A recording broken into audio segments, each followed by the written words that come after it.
रहो ना। हर्षद भाई, कैसी हिपोक्रेसी है। बट हर्षद भाई, मैं ये कहना चाहता हूं, अभी मैंने कहा ना 90,000 स्कूल बंद हुए, मैं देख रहा था 10,735 गैर बीजेपी शासित राज्यों में बंद हुए।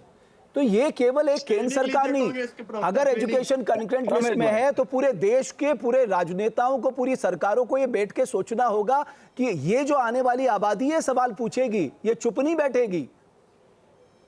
बिल्कुल चुप ना बैठे। मैं ये कह रहा हूँ, देखिए जनजी ने तो हमारी सरकार के खिलाफ भी झारखंड में बोला, वहां पे हम भी सरकार में हैं। मैं कह रहा हूँ वो कर्नाटक में भी बोली, वहां पर हमारे मुख्यमंत्री डीके शिव कुमार जी खुद छात्रों से बात करने गए।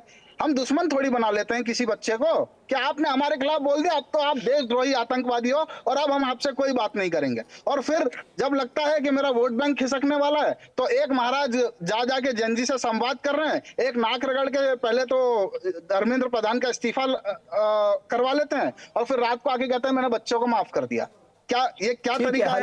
आपको श्वेता, एक मिनट में आ रहा हूं, चुनाव से जुड़ी हुई है श्वेता, मुझे एक बात बताइए, ये जो अभी हर्षद ने एक बात कही, कैसा जीता जाएगा इसकी पूरी राजनीति आ रहा हूं मैं ऋषभ, दुनियादारी से मिड डे मील सही करें यहाँ पे बैठकर। एक minute, mid day meal scheme का उन्होंने एक एग्जाम्पल, कांग्रेसी नाक रगड़ते थे सत्ता के लिए। एक मिनट, तो अगर ये खबरें बाहर नहीं आएंगी तो फिर एक्शन कैसे होगा? श्वेता, हर्षद आ गई आपकी बात, श्वेता, केवल श्वेता, श्वेता।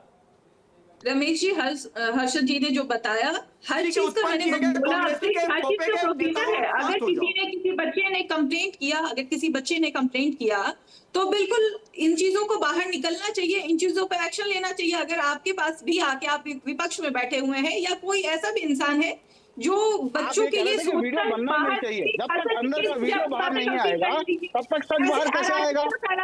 ऐसे अराजकता नहीं फैलाना होता है जिस तरीके से आके आप लोग फैलाते हैं। जैसे आपने बोला अभी राहुल गांधी जी के बारे में, क्यों जंतर मंतर पे तो वहां पे हिंसा हो रहा था, वहां पे बड़े साथ खड़े हुए थे। जहां पे अहिंसात्मक तरीके से झारखंड में हो रहा था वहां तो नहीं पहुंचे थे। तो ये हिपोक्रेसी की बात आप नहीं करें। और रही बात जनजी के नाम पे जो आप लोग राजनीति कर रहे हैं, यही जनजी आप लोगों को खदेड़ के भगा दिया।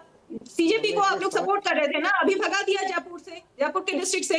यही जनजी, अगर जनजी को लेते हैं, जो युवा को लेते हैं, एक तो जनजी कोई टर्म नहीं है, सही बात देखिए तो डिक्शनरी में कोई वर्ड नहीं है, ये एक स्लैंग वर्ड है। सोशल मीडिया पे ये जनरेट हुआ है ये जनजी वर्ड। अरे वर्ड पे क्यों जा रही श्वेता जी? अभी तो सब लोग इसको मान रहे हैं ना। तो आप पब्लिक पीढ़ी भी बोल सकते हैं, अपने शब्दों पे भी गर्व महसूस कर लीजिए, कभी अपनी संस्कृति पे भी गर्व महसूस कर लीजिए। कब तक पीछे भागेंगे? रही बात सत्याग्रह की बात आप करते हैं, अहिंसा की बात करते हैं, महात्मा गांधी के पथ पे चलने की बात करते हैं, तो कहाँ सत्याग्रह के साथ झारखंड में आप खड़े थे? आप बताइए सत्याग्रह। मैं आता हूं, प्रोफेसर जोशी आऊंगा हर्षद आपके पास। प्रोफेसर जोशी आप कुछ कहना चाहते हैं? ठीक है श्वेता, आपकी बात आ गई। प्रोफेसर जोशी, देखिए अभी हमारे जो अपोनेंट है वो ये कह रहे थे कि जेन जी और जेन अल्फा पे राजनीति कर रहे हैं। मैं इनको बता देना चाहता हूं कि समाजवादी पार्टी जेन जी के मुद्दे पर, अल्फा के मुद्दे पे सड़क से लेकर सदन तक इनके साथ है। और जेन जी और जेन अल्फा के लड़ाई में लड़ने की अगर राजनीति है तो हम ये समाजवादी लोग इस राजनीति को करने का काम करेंगे और बहुत मजबूती से करने का काम करेंगे। और मैं आपको बताना चाहता हूँ उत्तर प्रदेश की स्थिति क्या है। अभी ये कह रही थी कि वहाँ पर आप अपना मोबाइल नहीं ले जा सकते। आप अस्पतालों में आज वेंटिलेटर पर सरकार है, स्वास्थ्य विभाग वेंटिलेटर पर है। आज स्थिति क्या है वहाँ पर सरकारी अस्पतालों की? और आपने महकाने खोल दिए माननीय योगी जी ने, कदम कदम पर महकाने हमारे जेन जी को बिगाड़ने के लिए, हमारे नए पीढ़ी को बढ़ाने के लिए। अभी बहन जी पीढ़ी की बात कर रहे थे, ये आपका फार्मूला, आप शिक्षा को खत्म करके शराब माफिया को बढ़ाना चाहते हैं। ये आपकी असलियत है, ये देश जानता है देश को आप किस दिशा में ले जाना चाहते हैं। जोशी, आज सच्चाई ये है आप लोगों को भी जेन जी ने विवश कर दिया उनके मुद्दे उठाने के लिए। अभी 3 महीने पहले तक तो कोई बात ही नहीं कर रहा था एग्जामिनेशन की, एजुकेशन की, ये तो आप बात शुरू हुई है। रमेश जी, अब आप कितनी भी बड़ी बड़ी बातें कर ले। रमेश जी पूरे देश में, और रमेश जी पूरे देश में माननीय सांसद डिंपल यादव जी थी जो जेन जी के मरहम लगा रही थी। ये पूरे देश के देखने का काम करा। पूरे देश की, अगर देश में अगर किसी ने मरहम लगाया तो समाजवादी पार्टी की सांसद माननीय डिंपल यादव जी ने लगाया। आप लोग तो डंडे बरसा रहे थे, आप लोग तो वहां पर पैलेट गन चला रहे थे, आप वहां पर क्या काम कर रहे थे?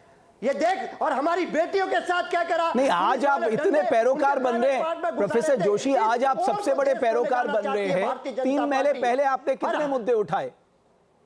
3 महीने पहले आपने कितने मुद्दे उठाए थे, मुझे बताइए।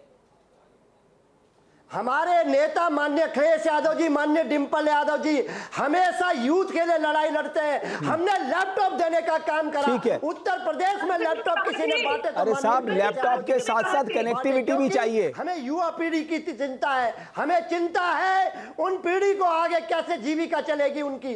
ये काम करने का काम माननीय अखिलेश यादव जी ने देश में सबसे पहले केवल 67% स्कूलों में इंटरनेट सर्विसेज हैं इस समय, केवल 67%। बाकी में कब होगी? ओके, हर्षद आप कुछ कहना चाह रहे थे, उसके बाद ऋषभ। ये देखिए हमारी बहन यहाँ पर कह रही थी कि राहुल गांधी जी झारखंड नहीं गए। बहन एक बात बताओ, राहुल गांधी जी जंतर मंतर गए थे क्या? नहीं गए थे। वो पार्लियामेंट के अंदर से उनकी आवाज उठा रहे थे, वीडियो ट्विटर पे, सोशल मीडिया पे पार्लियामेंट के अंदर आवाज उठा रहे थे। यही झारखंड में भी कर रहे थे। झारखंड में गए थे क्या राहुल गांधी? राहुल गांधी झारखंड में नहीं गए थे। राहुल गांधी जंतर मंतर पर भी नहीं गए थे। जंतर मंतर पे कोई कांग्रेस का नेता गया था, पवन खेड़ा जी गए थे। आप तो ऐसे पाक साहब बन रहे, आपकी सरकार की नाक के नीचे इतना करप्शन हो रहा था वहां एग्जामिनेशन में। एक प्राइवेट कंपनी जिसको इनरोल किया गया था, वो वहां इतना सारा करप्शन कर रही थी। वहां पर 1 महीने पहले उसे ब्लैकलिस्ट किया जाता है, दूसरी को उसको 1 महीने बाद फिर इनरोल कर लिया जाता है। इसकी जवाबदेही किसकी होगी? आपकी सरकार की जवाबदेही होगी। आप बच सकते हैं जवाबदेही से। बट साहब हम अपनी जवाबदेही से नहीं भटक रहे। हम कह रहे हैं कि जैन जी ने हमारे खिलाफ भी आंदोलन किया, हम उसका भी स्वागत करते हैं। केंद्र सरकार के खिलाफ किया, उसका भी स्वागत करते हैं। लेकिन आप एक बात समझिए, इस देश को युवा चलाएगा। जिस और जवानी चलती है उस और जमाना चलता है, चाहे हमारी सरकार हो चाहे इनकी सरकार हो। और ये हमारी बहन कह रही थी कि जिस और जवानी चलती है उस और जमाना चलता है।